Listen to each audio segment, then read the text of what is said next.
On July 8, 1987, the haunting words, "Murder on Elm Street, Carlsbad," echoed through the town, shattering its peace. The mystery around 38-year-old Donna Sue Hyatt's murder and her nameless killer left the detectives grappling in a desperate quest for answers. Each step in the investigation led to a web of confusion, finally arriving at a dead end. Who could have committed such a heinous crime? Why secrets lay concealed within the seemingly peaceful facade of this suburban haven? Welcome back to Mysterious Hook, where we shed light on mysterious cases across the country.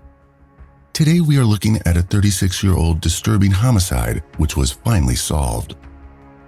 But first, if you haven't subscribed to our channel by now, please consider hitting the subscribe and like buttons and turn on the bell icon for notifications. Now, let's delve deep into the mystery. Without further ado,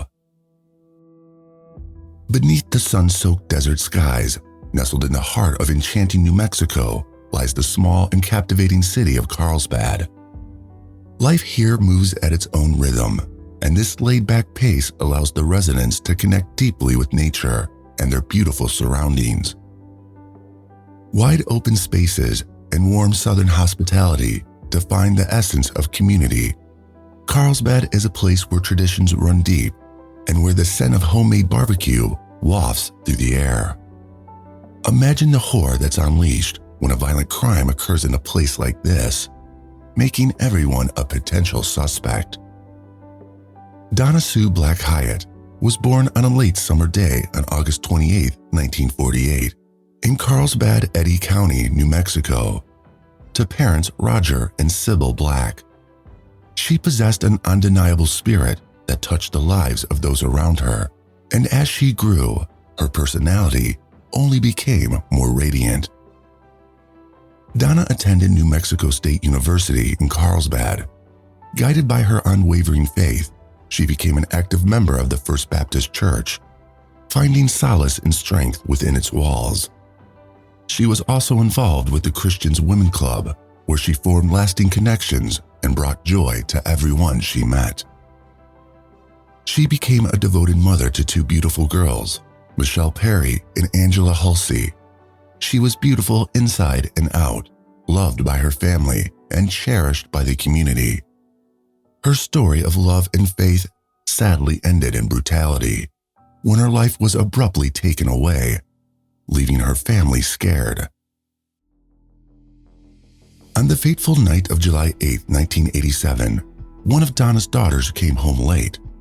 As the moon cast its pale glow on Elm Street and the clock inched closer to 11:40 p.m., the girl went around the house looking for Donna. To her shock, she found her mother lying lifeless in a large pool of blood. Donna Sue Hyatt had been assaulted and killed in her own home. She was 38 years old. The daughter made a frantic call to the police that same night, and with it, the wheels of the investigation began to turn. The police searched the crime scene for any clues that could unveil the murderer, but whoever killed Donna was no amateur and had carefully covered all tracks. The detectives could only find traces of DNA that they hoped would lead to a potential suspect. With no breakthroughs at the crime scene, investigators attempted to retrace Donna's last moments, looking for any shred of information. Witnesses came forward, saying they had seen Donna leaving a nearby store with a tall, Caucasian man around 9:15 p.m. the same night she died. Questions gripped the detectives. Was he a predator, lurking in the shadows, biding his time until the opportune moment presented itself? Or did Donna's path intersect with another individual that night? A chance encounter that took a fateful turn. The haunting hours between 9:15 p.m. and 11:40 p.m. held the key to unraveling Donna's fate. However, there were too many possibilities and not enough leads. There was no way of knowing if she had invited the killer inside, if the killer had followed her home and forcibly entered, or if the killer simply had a key. These theories meant everyone was a suspect in the eyes of justice.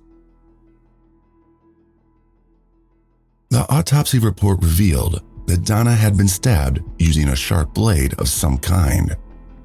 The experts analyzed the DNA found at the crime scene and discovered that it did not belong to Donna or any frequent visitors of the house. The DNA of this unidentified person gave some initial hope to figuring out the killer's identity. But unfortunately, the police database showed no matches for the profile. Days turned into weeks, and weeks into years, but no tips came in, and the investigative wheels slowly ground to a halt. The man who was seen with Donna that night became an enigmatic figure, a phantom whose identity remained elusive. Each lead was pursued, yet like whispers carried away by the wind, the trail grew cold, fading into the shadows of time. Decades passed, but the memory of that fateful night lingered in the collective consciousness of the Carlsbad Police Department. 36 years later, in 2023, Detective Joey Longroff and Detective Tim Nice were ready to breathe life back into a long, forgotten case. They began reviewing the cold homicide case to find the elusive killer. Aware of the recent advancements in forensic technology, the detectives took help from genetic genealogy. In the realm of genetic genealogy, DNA, the building blocks of life, are the threads that connect past and present, and can unearth criminals by exploring their familial ties. Crime scene evidence from Donna's home on Elm Street, carefully collected and preserved for over 3 decades, found its way into the hands of a meticulous scientist at Othram, a private genetic genealogy company based in Texas.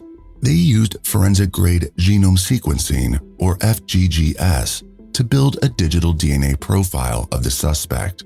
Othram's team meticulously scoured online genealogy databases to find a match for the profile. Finally, in the labyrinth of ancestral records and hidden bloodlines, a name rose to the surface: Michael Ruff Wigley.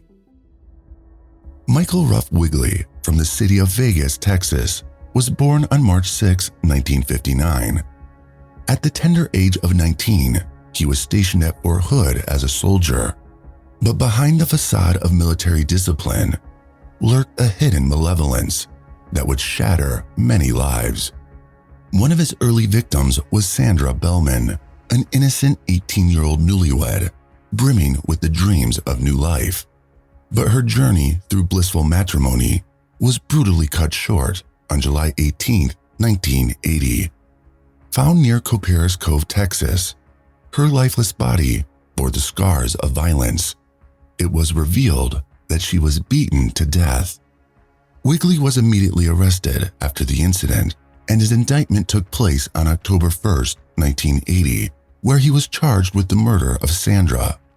But the horrors did not end there, as there was an even darker revelation: a charge of assault against a Keeling woman committed on June 30, 1980, just 18 days prior to Sandra's murder. Soon enough, Wigley found himself confined within the cold embrace of the Coryell County Jail, bonds totaling $50,000. He was eventually released from prison and lived the life of a free man, but fate had other plans for him. On October 11, 1989, Wigley was driving along the northbound lane of US Route 60 in his 1978 Ford Mustang. Wigley's mind may have wandered, for he did not slow or stop at the railway intersection, despite the warning wails of an oncoming Santa Fe railway train.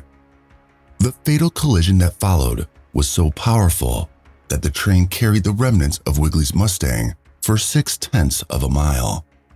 Michael Ruff was 30 years old when he lost his life. He was buried in the Llano Cemetery in Amarillo, Texas. Upon compiling new DNA information in relation to the existing case evidence, Detective Landgraf and Detective Nice identified Wigley as the prime suspect. Through a series of interviews with family members, they were able to prove Wigley had been present in Carlsbad, New Mexico around the time Donna was murdered, even though he had already died and would not get the punishment he deserved. The investigators were keen to prove his guilt without a doubt and close the cold case. Finally, they obtained a warrant to exhume Wigley's body in Amarillo, Texas. Working with tandem with law enforcement officials in Amarillo, Wigley's once-forgotten grave was unearthed, and the remains were quickly sent to Othram for analysis. The stage was set, the pieces were in motion, and the dance with destiny had begun. With the use of kinsnip testing, the experts at Othram tested Wigley's DNA against the profile created using crime scene evidence. The city of Carlsbad lent its unwavering support in the form of financial assistance. The results were generated on April 11, 2023. Unsurprisingly, his DNA held the undeniable markers that led him to the crime scene and proved his guilt. It was a perfect match. Michael Ruff Wigley, though deceased, was accused of claiming Donna Sue Hyatt's life in 1987. Detective Joey Landgraf and Tim Nice of the Carlsbad Police Department emerged as the unsung heroes who had tirelessly pieced together the fragments of a decades-old puzzle. Their unwavering commitment and foresight proved instrumental in finally bringing closure to a haunting chapter in the city's history. Carlsbad Mayor Dale Janway expressed heartfelt appreciation for the officers and detectives from 1987 who valiantly responded to the haunting scene that fateful night. Their role in preserving the crime scene's integrity and diligently collecting crucial evidence was the pivotal factor that allowed the case to finally be solved 36 years later. It is our sincere hope that the recent efforts and the efforts of those involved in 1987 can bring some small form of peace and closure to the family of Donna Sue Hyatt and the community of Carlsbad, Janaway said. What do you think led to this horrific murder? Do you think it was a planned murder or a crime committed at whim? Let us know your thoughts in the comments section below. If there is a case you would like us to cover, do not hesitate to share your suggestions in the comments section below. We'd love to hear from you. For more engaging true crime stories, please like, share, and subscribe to our channel. Until next time, stay safe and keep your eyes peeled for the next mystery.